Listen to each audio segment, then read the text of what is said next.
One usually turns back here, but there is more of Egypt to see, or rather the Nile, for from here there is only Nile and desert. So we decided to explore it further and extend our trip southward. We took a boat at Aswan and went upriver to Wadi Halfa in the Sudan. Then we boarded a train and took a shortcut of 230 miles across the Nubian desert to meet the Nile again, and then followed it to Khartoum. The boat leaves from Shelal, behind the dam. It is run by the Sudan Railways.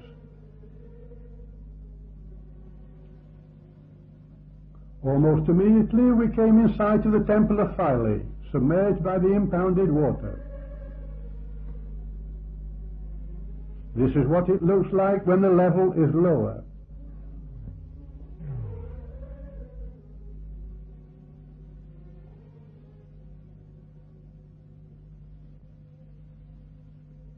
We had left in the afternoon, and the short, sharp sunset was soon upon us.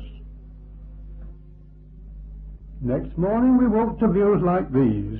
The river has now become a lake due to the construction of the dam. It stretches 200 miles to Wadi Halfa.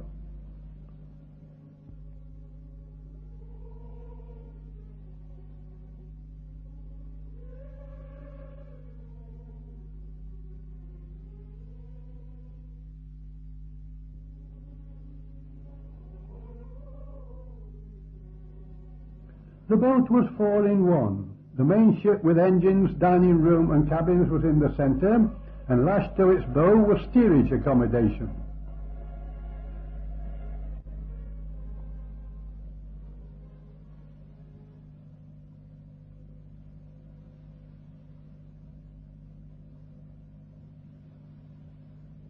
On each side was lashed an annex with more cabins.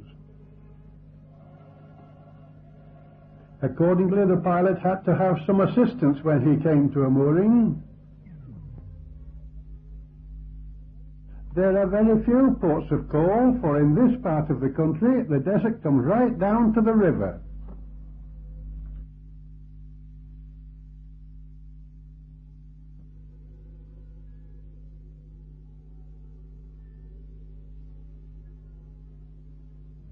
There's another composite boat.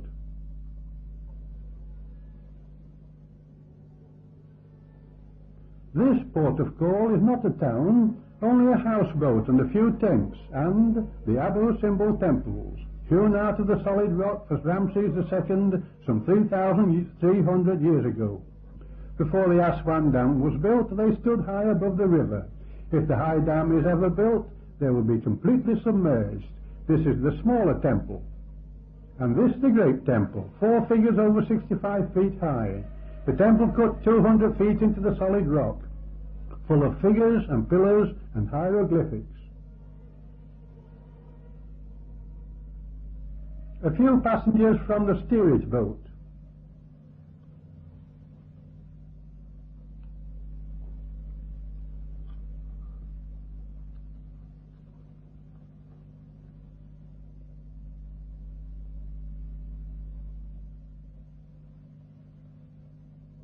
We disembarked at Wadi Halfa just inside the Sudanese frontier and entered this train run by the Sudan Railways. Note the sun hood over the carriages.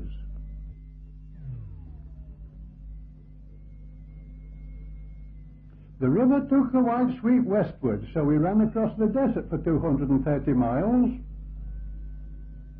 We had not gone far before we stopped. We were apparently short of steam. Everybody got out. There seemed to be something wrong with the oil burners. Anyway, it made the airport fire engine dash to our assistance. It was dismissed. On again, now late afternoon.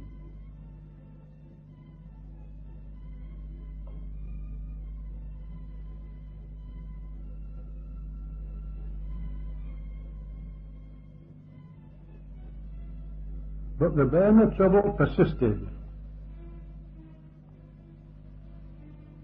and so to bed.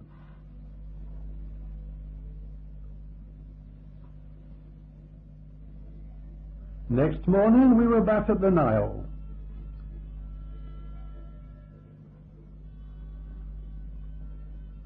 with occasional diversions into the desert. The Cape to Cairo Highway.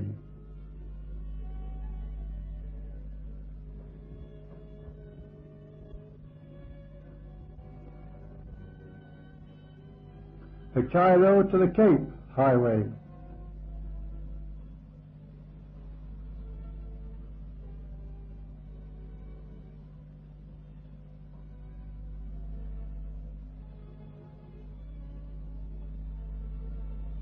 A halt at a station was always interesting. These people were a different type from the Egyptians.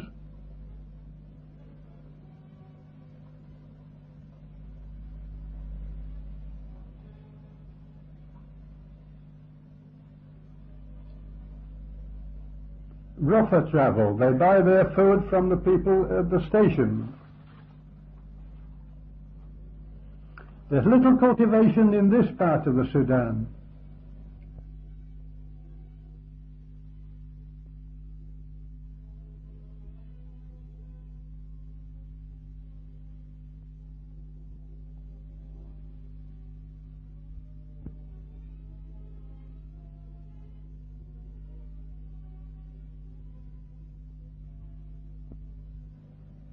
A much more important place.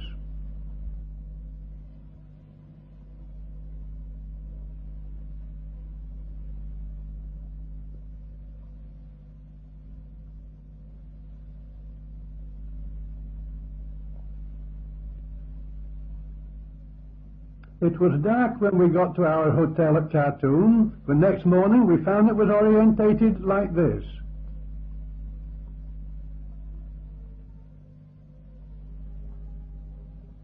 The boats are an annex to the hotel. The river here is the Blue Nile. On a wall hidden under a tree we found the name of the road. Farther down near the heart of the city, this is how it looks.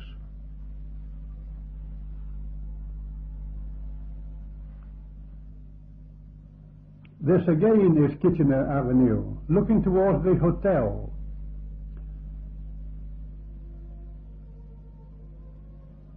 This is a statue of General Gordon. Modern buildings. A new hospital. And one of its laboratories.